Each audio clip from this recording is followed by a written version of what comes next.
DNA கவுன்சிலிங்ல round one result வெளியாயிருக்கு.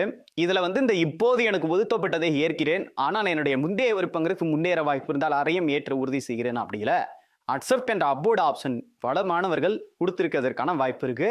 So இந்த ஆப்ஷன் கொடுத்துலவங்க எல்லாத்துக்குமே ஒரு நல்ல செய்தி ஜூலை 26ஆம் தேதி காத்திருக்கு.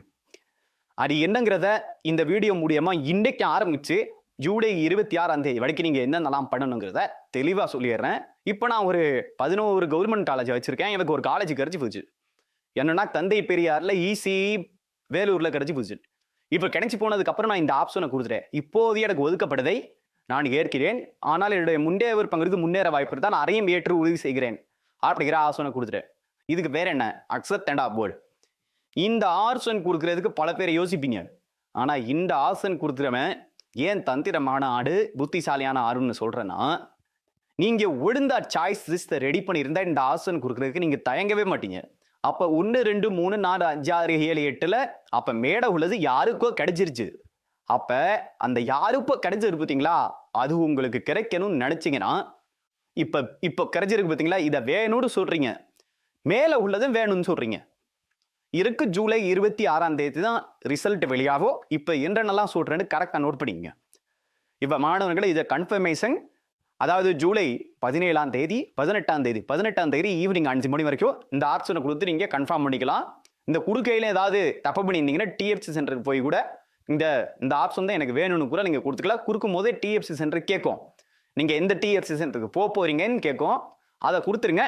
கொடுத்ததுக்கு அப்புறம் என்ன நடக்கும்னா, ஜூலை 19ஆம் தேதி உங்களுக்கு டென்டேட்டிவ் அலாட்மெண்ட் ஆர்டர் ரிலீஸ் ஆகும். அது என்ன சார் டென்டேட்டிவ் அலாட்மெண்ட் ஆர்டர்னா, தெளிவாக சொல்லிடுறேன். அதில் உங்களுக்கு அலாட்மெண்ட் ஆர்டரில் உங்களுக்கு எந்த காலேஜில் கிடைச்சிச்சோ, இப்போ எனக்கு பார்த்தீங்கன்னா தந்தை பெரியார் கிடைச்சிருக்கு பார்த்தீங்களா, இந்த காலேஜ் ஜூலை 19ஆம் தேதி எனக்கு வரும். இது வந்துடும். அதுலேயே கீழே பார்த்தீங்கன்னா உங்களுக்கு என்னென்ன சர்டிஃபிகேட்லாம் எடுத்துகிட்டு வரணும்னு சொல்லிடுவாங்க. ஸோ அதன்படி பார்க்கும்போது நீங்கள் டிஎஸ்சி சென்டருக்கு என்னென்னலாம் சர்டிஃபிகேட் எடுத்துகிட்டு போகணும்னா, அந்த வந்திருக்கு தெரியுமா அலாட்மெண்ட்டு, அந்த அலாட்மெண்ட் ஆர்டரை எடுத்துக்கணும். அதன் பிறகு ப்ளஸ் பார்த்தீங்கன்னா அலாட்மெண்ட் ஆர்டரு அதில் போட்டிருக்காங்க பாருங்க, என்னென்ன போட்டிருக்காங்க, tentative allotment order, 10th mark sheet, அதே போல உங்களுடைய அந்த 10th 12th மார்க் ஷீட்டு எல்லாம் ஒரிஜினல். எல்லாம் ஏன்னா காலேஜுக்கு எடுத்துகிட்டு போய் டிஎஃப்சிக்கு எடுத்துகிட்டு போறீங்களா, அதனால டிஎஃப்சி தான் ஒரிஜினல் தான் கொடுக்கணும், டூப்ளிகேட் கிடையாதுங்க. அது என்னென்னலாம் நடக்கும்னு நான் சொல்கிறேன்.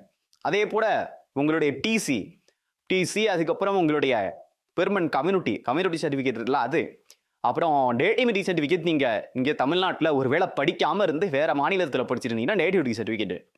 அதே போல் ஃபர்ஸ்ட் கிராஜுவேட் சர்டிஃபிகேட் வச்சிருந்தீங்கன்னா ஃபர்ஸ்ட் கிராஜுவேட். இன்கம் சர்டிஃபிகேட், இந்த post matric scholarship, SC ST converter Christian அவங்களுக்கு 2.5 லட்சத்துக்கு வருமானம் குறைவாக இருந்தால் இன்கம் சர்டிஃபிகேட்டு.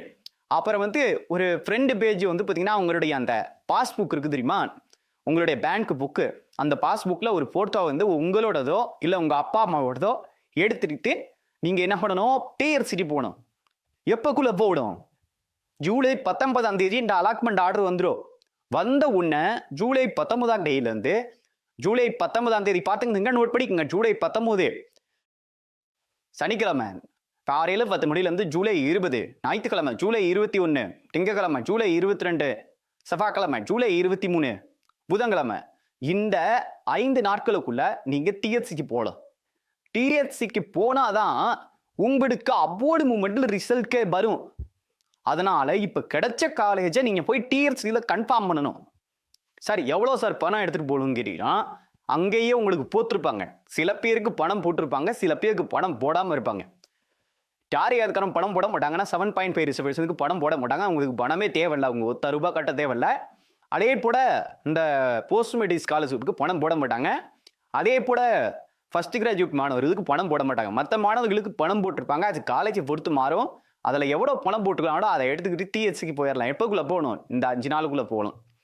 நான் மறுபடியும் சொல்லிட்டேன், டிஎஃப்சி சென்று எல்லா நாளுமே இருக்கும். நீங்கள் இந்த 5 நாளுக்குள்ளே போய் டிஎஸ்சியில் சேர்ந்துட்டீங்க. இப்போ அடுத்து என்ன நடக்கும் அப்படிங்கிறீங்கன்னா, 2 நாள் ஓய்வு. ஜூலை 24 25 வியாழக்கிழமை வெள்ளிக்கிழமை 2 நாள் ஓய்வுக்கு அப்புறம் அந்த 2 நாளில் என்ன நடக்கும்னா, யாரெல்லாம் காலேஜுக்கு போயிருக்காங்க, சில பேர் பார்த்தீங்கன்னா காலேஜில் போய் சேராமல் போயிருப்பாங்க அந்த 5 நாளுக்குள்ள.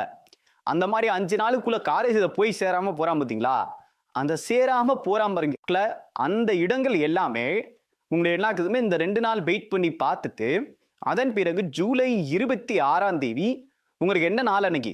சாட்டர்டே அன்னைக்கு சனிக்கிழமை காலையில் 10 மணிக்கு உங்களுக்கு அலாட்மெண்ட் ஆர்டர் வந்துடும். ஜூலை 26ஆம் தேதி காலையில் 10 மணிக்கு. அப்போ என்ன அலாட்மெண்ட் ஆர்டர் வரும்னா, அப்போ ப்ரொவிஷனல் அலாட்மெண்ட் ஆர்டர் வரும். ஸோ இப்போ உங்களுக்கு ஒரு டவுட் இருக்கும், சார் ஜூலை 26ஆம் தேதி கிடைக்கும், நீங்கள் இப்போ தந்தை பெரியார் கிடைச்சிருச்சு, எதுக்கு டிஎஃப்சியில் போய் பணத்தையும் சர்டிஃபிகேட்டையும் கொடுத்துட்டேன், எல்லாமே பண்ணி முடிச்சிட்டேன். ஆஃப்டர் நீங்கள் வந்து பார்த்தீங்கன்னா என்ன பண்ணணும், அன்னைக்கு ஜூலை 26ஆம் தேதி ப்ரொவிஷனல் அலாட்மெண்ட் ஆர்டரில் ஒன்று தந்தை பெரியாரே வரலாம், இல்லாட்டி தந்தை பெரியாரை விட மேலே ஏதாவது ஒன்று இருக்கு பார்த்தீங்கன்னா, எது வேண்டாம் வரலாம். ஆனால் மேலே உள்ளது எது வருதோ, மேலே கிடைச்சா மேலே உள்ளதை தான் நீங்கள் வச்சுக்க முடியும். இல்லை மேலே கிடைக்கிறது வந்து பார்த்தீங்கன்னா நீங்கள் அதுலேருந்து மறுபடியும் கீழே வர முடியாது. எது கிடைக்குதோ அதுதான்.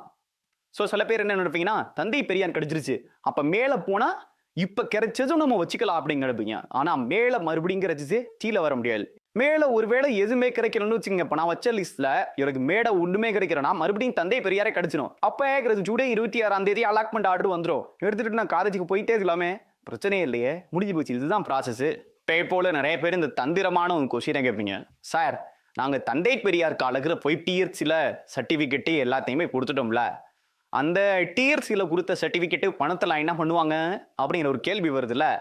நாளைக்கு இந்த அப்வர்ட் மூவ்மெண்ட்டில் எது கிடைக்குதோ, ஒருவேளை ஜூலை 26ஆம் தேதி காலையில் 10 மணிக்கு உங்களுக்கு மேலே உள்ளது ஏதாவது கிடைச்சிச்சுன்னா அந்த காலேஜுக்கு அனுப்பி வச்சுருவாங்க. இல்லை மேலே உள்ளது எதுவுமே கிடைக்கல அப்படின்னா கிடைச்ச காலேஜுக்கே அனுப்பி வச்சுருவாங்க. இந்த கேள்வியை நிறைய பேர் கேட்பீங்கிறதுக்காக நான் சொல்கிறேன். அதனால் எந்த காரணத்தை கொண்டும் உங்களுக்கு கிடைச்சது போகவே போகாது. உங்களுக்கு கிடைச்சது உங்களுக்கு தான்.